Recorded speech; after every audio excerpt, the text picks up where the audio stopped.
Now, Rob, you chose a weapon from our Forge and Fire vault that you wanted to build up against Ben.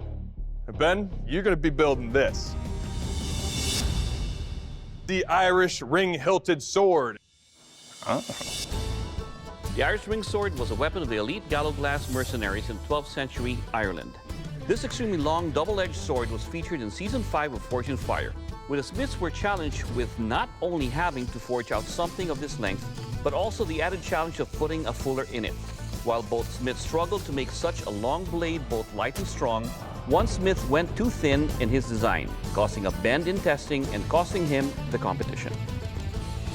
Your time starts now. First step is going to be to clean up all these pieces. I know I can make this sword. I've done it before. The 2 bullets are drawn out to the right length. I have them all cleaned up on the grinder, and I'm going to chop them into 5-inch sections. I end up with 7 layers. There is some gapping between the layers that is a little bit of a concern. I really would like that to all be nice and tight. Now to put the ladder in it. So I end up with 85 layers in my billet.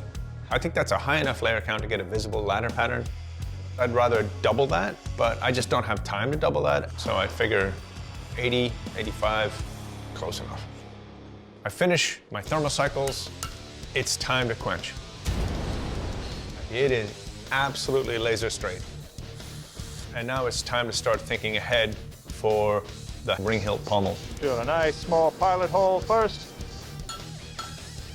I drill the holes for the tang to fit through. I'm working on grinding the sword, back to the guard, back to the pommel. Suddenly I realize you haven't even started the handle. So I find a piece of poplar. It's a relatively light wood, but it's pretty strong. I don't have to worry about going to a nice fine finish because this handle's gonna get wrapped. Nope. I slide on the cross guard and it's loose. I take the edges of the slot, I hammer them from the top and I bend them in like this.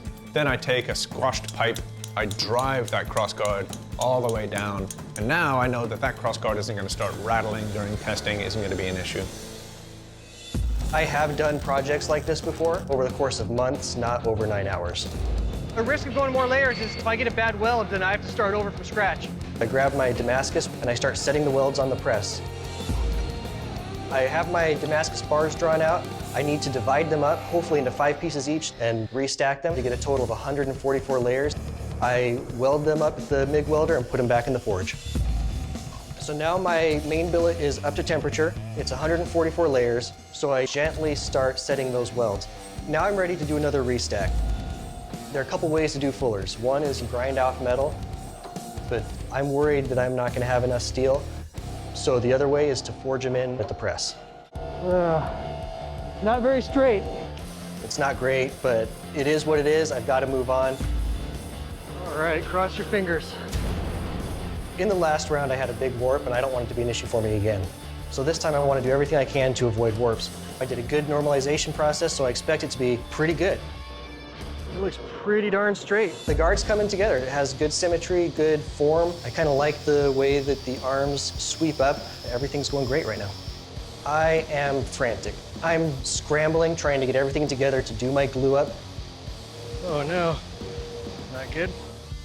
The edge of the ring is hitting the tang, and I'm unable to lock everything down.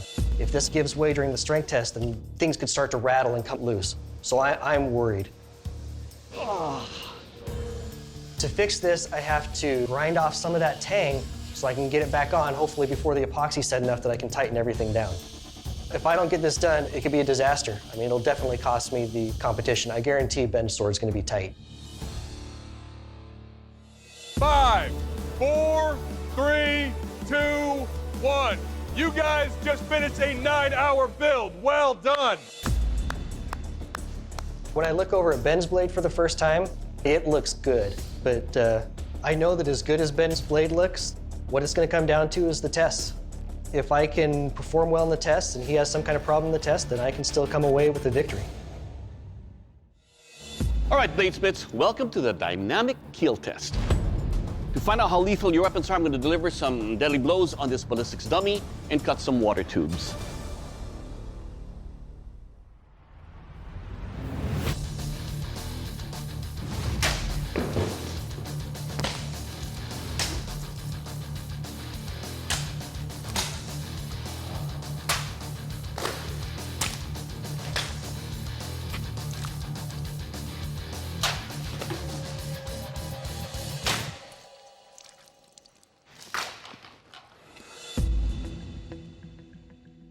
All right, guys.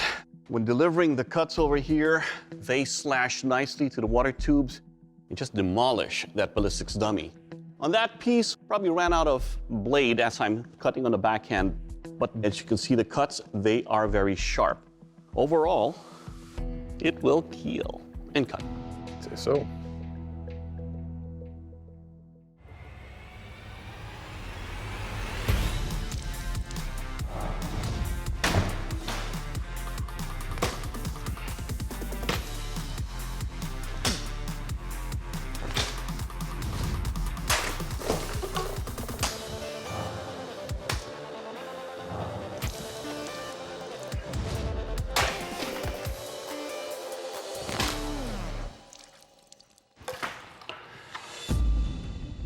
All right, first up. When I pick this up, you can tell there's a big difference in the weight.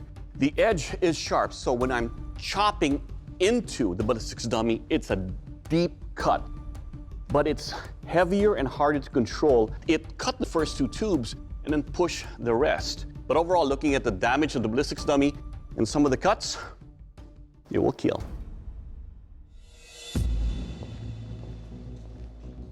All right, gentlemen, it's time for our dynamic strength test, the bamboo sword chop and tatami mat slice. I'm not only looking at how well your weapons hold up in this test, but how they feel and how well they cut. Silver's up first.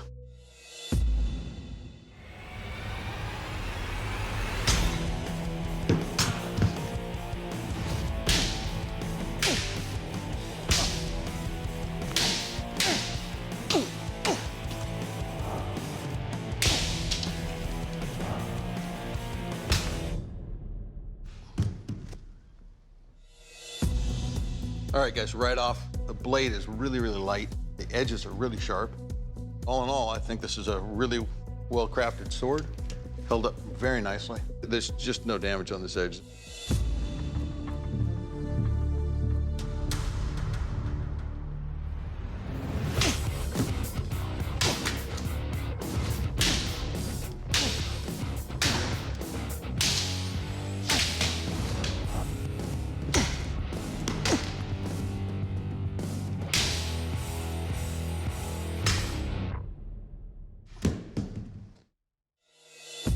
All right, right off, this thing's a destroyer. It's not outside the realm of proper weight. This is kind of at the outside edge. When cutting, you feel the blade slow down as opposed to just pass through the tatami mat. So it's got a lot of drag on it, and that really has to do with the thickness of the blade and the style of the grind that's on this edge. But it held up well, it cut good, so good job.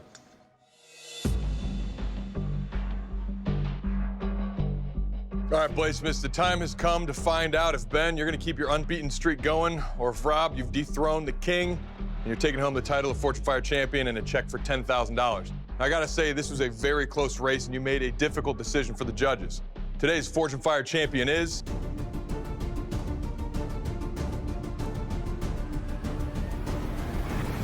Ben Abbott.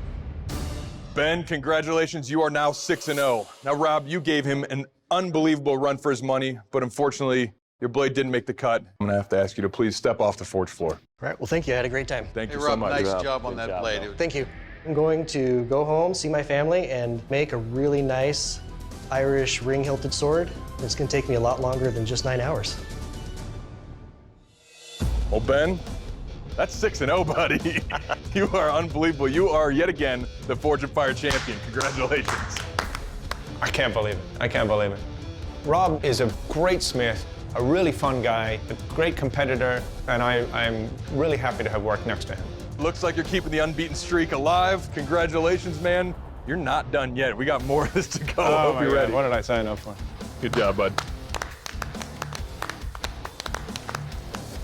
For those that are coming to try to beat me, I'm still here, still undefeated.